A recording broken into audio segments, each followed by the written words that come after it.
இந்த பதிவு எல்லாரும் நிச்சயமா பார்க்க வேண்டிய பதிவு. ரொம்ப ரொம்ப முக்கியமான பதிவு. எந்த ஒரு விஷயத்த நம்ம மதிக்க மாட்டோங்கிறோமோ, அதை மதிக்கணுன்றதுக்கான பதிவு. எந்த ஒரு விஷயத்த வந்து நம்ம அடிக்கடி சிலர் வந்து திட்டக்கூடிய வார்த்தைகள். "இத வச்சு அடிடா" அப்படின்னு சொல்லக்கூடிய திட்டக்கூடிய வார்த்தைகள். அதுக்கான பதிவு தாங்க. அந்த மாரி திட்டக்கூட கூடாது அப்படின்னு சொல்றதுக்கான பதிவு. நல்லா கவனிச்சுக்கோங்க. எத பத்தி பேச போறோம்ன்னு கேட்கிறீங்களா? அதத்தான் சொல்றேன். நம்ம எந்த அளவுக்கு மதிக்க வேண்டியது நம்ம மதிக்காம இருக்கிறோம். அதனால நம்ம வாழ்க்கையில மதிப்பில்லாம இருக்கிறோம்.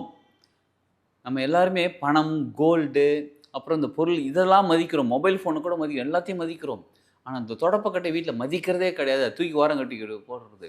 அப்படி நம்ம நடந்து போகும்போது அந்த குச்சி "ஏய் ச்சே அப்போ" காலால தள்ளி விட்டுட்டு போறது. சரிங்களா? ஏன்னா, நல்லா கவனிச்சுக்கோங்க. நம்ம வீட சுத்தமா வச்சுக்கிறது யாருங்க? அதனால தொடப்பத்த ரொம்ப பத்திரமா பார்க்கணும். அடுத்தது ரொம்ப ரொம்ப முக்கியமான விஷயம், தலைகீழ வைக்கக்கூடாதுன்னு ஏற்கனவே சொல்லியிருக்கோம். அதுக்கு வேற என்ன பண்ணலான்னு கேட்டா, இதுக்கெல்லாம் ஒரு பதிவான்னு கேட்குறீங்களே, இத நீங்க மாத்தி பாருங்க. நிச்சயமா உங்கள் வாழ்க்கையில எவ்வளோ பெரிய மாற்றம் வருதுன்னு பாருங்க. உங்க வீடு சுத்தமா இருக்கும், உங்க மனசு சுத்தமா இருக்கும், வீட்ல இருக்கக்கூடிய பல ப்ராப்ளம் சால்வ் ஆகும். வாழ்க வளமுடன். Healing hands education healing centre தங்கள் அன்புடன் வரவேற்கிறது. இந்த பதிவு எல்லாரும் நிச்சயமா பார்க்க வேண்டிய பதிவு. ரொம்ப ரொம்ப முக்கியமான பதிவு. எந்த ஒரு விஷயத்த நம்ம மதிக்க மாட்டோங்கிறோமோ, அதை மதிக்கணுன்றதுக்கான பதிவு. எந்த ஒரு விஷயத்த வந்து நம்ம அடிக்கடி சிலர் வந்து திட்டக்கூடிய வார்த்தைகள். "இத வச்சு அடிடா" அப்படின்னு சொல்லக்கூடிய திட்டக்கூடிய வார்த்தைகள். அதுக்கான பதிவு தாங்க. அந்த மாரி திட்டக்கூட கூடாது அப்படின்னு சொல்றதுக்கான பதிவு. நல்லா கவனிச்சுக்கோங்க. எத பத்தி பேச போறோம்ன்னு கேட்கிறீங்களா? தொடப்பக்கட்டன்னு சொல்லுவாங்க பார்த்தீங்களா? Broom stick. வாறுகோல்ன்னு சொல்லுவாங்க சில ஊர்ல. அத பத்தி தான் பேசப் போகிறோம். என்னங்க வாறுகோல், தொடப்பம், ப்ரூம் ஸ்டிக் இதுக்கெல்லாமாங்க ஒரு பதிவுன்னு கேட்கிறீங்களா? அதத்தான் சொல்றேன். நம்ம எந்த அளவுக்கு மதிக்க வேண்டியது நம்ம மதிக்காம இருக்கிறோம். அதனால நம்ம வாழ்க்கையில மதிப்பில்லாம இருக்கிறோம்.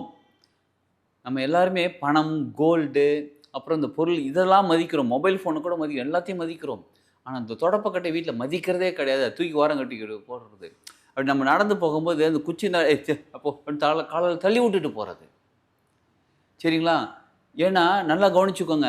நம்ம வீட சுத்தமா வச்சுக்கிறது யாருங்க? நம்ம வீட சுத்தப்படுத்துறதுக்கு பயன்படுத்துறது நம்ம இப்போ உடனே சொல்லுவோம். நம்ம வந்து இந்த எலக்ட்ரிக்கல்லாம் வந்து அப்படின்னா ரோபோலாம் வாங்கி வச்சுட்டோங்க. நாங்க வந்து வீட மாப்லாம் போடுறோங்க.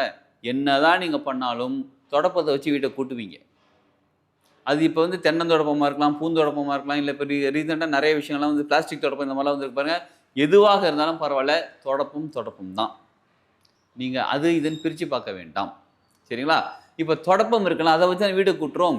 இதுக்கு நெறைய விஷயங்கள் இருக்கு. நமக்கு பல விஷயங்கள் பெரிய பெரிய விஷயங்கள் நம்ம முக்கியத்துவம் குடுக்குறோம். ஆனா, இந்த மாரி சின்ன சின்ன விஷயங்களுக்கு முக்கியத்துவம் குடுக்காதனால, நம்ம வாழ்க்கையில சில நேரங்கள்ல பல டேமேஜ் நடக்குது. புரியுதுங்களா? இப்ப சாதம், சாம்பார் செய்றீங்க. சமையல் செய்றீங்க. சமையல்ல வந்து உப்பு எவ்வளோங்க போடுவீங்க? ஒரு 10 பேருக்கு சமையல் செய்றீங்க. சாம்பார்ல எவ்வளோங்க உப்பு போடுவீங்க? 1 ஸ்பூன் போடுவோம். 1 ஸ்பூன் உப்புங்கிறது கொஞ்சம் தானே! சின்ன அளவு தானே! அந்த சின்ன அளவு சரியாக இருந்தால் தான் அந்த முழு ருசி கிடைக்கும். சின்ன அளவு சரியாக இல்லன்னு வச்சுக்கோங்களேன், அப்புறம் என்ன பண்ணுவீங்க? புரியுதுங்களா? உப்பு 1 கல் அதிகமா போயிடுச்சு. சின்ன அளவு தானே அதிகமா போச்சு. சாப்பிடுங்க பரவால்ல முடியாது. சின்ன அளவு கம்மியாயிடுச்சு. அதுவும் சாப்பிட முடியாது. அப்ப இந்த சின்ன விஷயம் தான் ரொம்ப ரொம்ப பெரிய விஷயத்த மாற்றக்கூடியதாக இருக்கு. தொடப்பம் எப்பயுமே நேரா தான் வச்சிருக்கணும். வீட்ல யார் கண்லயும் படக்கூடாது. மறைவா தான் வைத்திருக்க வேண்டும். அதுவும் மேற்கு திசை நோக்கி வைத்திருக்க வேண்டும். இப்ப நெறைய பேர் என்ன பண்றாங்க, அந்த பிளாஸ்டிக் புடி வச்சுச்சு. பிளாஸ்டிக் புடி போட்டு தொடப்பம் வருது. நெறைய பேர் வீட்ல என்ன பண்றாங்க, தொடப்பத்த திருப்பி வைக்கிறாங்க. பிளாஸ்டிக் கீழ இருக்கிற மாரியும், தொடப்பம் மேல இருக்கிற மாரியும் வைக்கிறாங்க. அந்த மாரி வைக்கக்கூடாது. வீடே தலைகீழா மாறிவிடும். அதாவது நீங்க சந்தோஷமா தான் இருப்பீங்க, ஜாலியா தான் இருப்பீங்க. ஆனா தொடப்பத்த இப்படி வச்சு பாருங்க, பிரச்சனை வீட்ல வரும். ஏன் பிரச்சனை வருதுன்னு எனக்கு தெரியாது. நான் சாதாரணமா தான் சொன்னேன். அப்படின்னு சொல்லுவாங்க. நானும் ஆமா யோசிச்சு பார்ப்போம். நீ சொன்ன விஷயத்துக்கு நான் கோவப்படணும்னு அவசியமே இல்ல. ஏன் கோவப்பட்டோம்? பிரச்சனை ஏன் வருது? தெரியவே தெரியாது. காரணங்கள் தெரியாம பிரச்சனை வந்துகிட்டு இருக்கும். என்னதான் பண்ணணும்னு கேட்கிறீங்களா?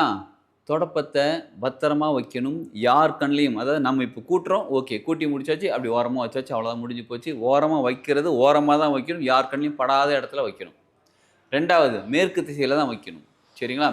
அடுத்தது காலால் எட்டி உதைக்கக்கூடாது. சப்போஸ் தொடப்பம் கீழ இருந்தா காலால் எட்டி உதைக்கக்கூடாது. 3வது சில ஃபிளாட் சிஸ்டம் வீட்ல பார்த்தீங்கன்னா, தொடப்பம் வந்து அந்த அந்த இடத்த காமனா கூட்டுவாங்க. காமன் ஏரியாவ கூட்டிட்டு தொடப்பத்த ஓரமா வச்சிருப்பாங்க. அந்த மாரி வைக்கக்கூடாது. அதையும் ஒழிச்சு தான் வைக்கணும். அதாவது யார் கூட்டுறாங்களோ அவங்க எடுத்து ஓரமா பத்திரமா வச்சிடணும். சப்போஸ் உங்க கண்ல எங்கேயாவது தொடப்பம் பட்டு நீங்க கையால எடுத்து ஓரமா வைங்க. குப்பைய கூட்டுறது தான் அது. சரிங்களா? அதெல்லாம் பத்திரமா எடுத்து வச்சு ஹேண்ட் வாஷ் பண்ணிட்டு கூட அப்புறம் நீங்க கிளம்பிக்கோங்க. சரி. அதனால தொடப்பத்த ரொம்ப பத்திரமா பார்க்கணும். அடுத்தது ரொம்ப ரொம்ப முக்கியமான விஷயம், தலைகீழ வைக்கக்கூடாதுன்னு ஏற்கனவே சொல்லியிருக்கோம். அதுக்கு வேற என்ன பண்ணலான்னு கேட்டா, அந்த இடத்துல வந்து ஒரு நூல் கட்டுற மாரி ஒரு காது மாரி ஒரு இடம் இருக்கும். அந்த ப்ரூம் ஸ்டிக்கில் வந்து இந்த பிளாஸ்டிக்கில் காது மாதிரி ஒரு இடம் இருக்கும். அதில் நூல் கட்டி ஒரு ஆணி அடித்து அதில் கூட மாட்டி கூட வைக்கலாங்க. ஆனால் தலைகீழ கீழே வைக்கக்கூடாது. அந்த காலத்தில் பார்த்தீங்கன்னா தென்னந்தொடப்பம்னு சொல்லுவாங்க. அந்த தொடப்பம் வந்து நேராக தான் வச்சுருப்பாங்க. கீழே படுக்க வச்சுருந்தா திரும்பி ஏஞ்சி நிறுத்தி வச்சுருவாங்க.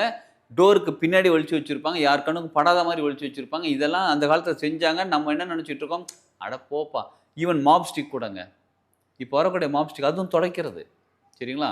மாப் ஸ்டிக் கூட நம்ம அந்த மாதிரி தான் பயன்படுத்த வேண்டும். நம்ம நிறைய பேர் என்ன பண்ணுறாங்கன்னா, மாப் ஸ்டிக் வந்து தலைகீழ வச்சுடுறாங்க. தண்ணிலாம் புழிஞ்சு விட்டு தலைகீழ வச்சுடுறாங்க. தலைகீழ வச்சா வேறு மாதிரி மாறிடும். எனர்ஜி லெவல் எவ்ரிதிங்ஸ் எனர்ஜிங்க. ஒரு விஷயம் நம்மளை சுற்றி இருக்கக்கூடிய ஒரு விஷயமும் எனர்ஜி தான். அந்த எனர்ஜி சரியாக ஒரு சின்ன எனர்ஜி சரியில்லைனா கூட நமக்கு ஒரு சின்ன அடிதாங்க. ஒரு சின்ன ஊசி குத்திருச்சு. ஒரு முள்ளு குத்திருச்சு. காலில் சுண்டு விரல்ல சின்னதா முள்ளு குத்திருச்சு. நீங்க ஸ்ட்ரெயிட்டா சூப்பரா ராஜா மாதிரி நடப்பீங்களா? கால் வலிக்குதுப்பா. என்னமோ சின்ன விஷயம் தாங்க அது. புரியுதுங்களா? புரிஞ்சுக்கோங்க. சின்ன விஷயத்துக்கு தான் நம்ம அதிகமாக மதிப்பு கொடுக்க மாட்டோங்கிறோம். இந்த ப்ரூம் ஸ்டிக் தொடப்பத்துக்கு நீங்க பத்திரமா வைங்க. அதே மாதிரி இன்னொன்னு, இது சனிக்கிழமை அன்னைக்கு தான் புது தொடப்பம் வாங்குறத சனிக்கிழமை அன்னைக்கு வாங்கணும். சரிங்களா? அடுத்தது கொஞ்சம் நல்லா தொடப்பம் தேஞ்சு போச்சு அப்படின்னா புதுசா மாத்திருங்க. நமக்கே தெரியும் இது தேய போகுது, தேஞ்சு போச்சு. இது அடுத்த வாரம் மாற்றணும்னு தெரியும். அதை மாற்றுறதுக்கு முன்னாடி சனிக்கிழமை அன்னைக்கு தொடப்பம் வாங்கி வச்சுருங்க வீட்டில். புதுசாக தொடப்பம் வாங்கி வச்சுருங்க. சரிங்களா? அதே மாதிரி ஈரம் படாமல் பார்த்துக்கோங்க தொடப்பத்தில். தண்ணி படக்கூடாது. அது நம்ம வீட்டில் கூட்டுறது கஷ்டமாக இருக்குது. அது மட்டும் இல்லை, தண்ணி படக்கூடாது தொடப்பத்தில். ஓகேங்களா?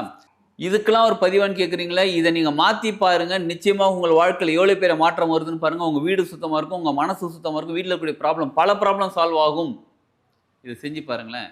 வாங்க, வாழ்க்கையில் எல்லாரும் முன்னேறதுக்காக தான் நம்ம நிறைய விஷயம் செஞ்சுக்கிட்டு இருக்கோம். இது சின்ன விஷயம் தான். இந்த சின்ன விஷயம் செய்ய உங்கள் வாழ்க்கையில் பெரிய விஷயம் மாற ஆரம்பிக்கும். வாழ்க வளமுடன்.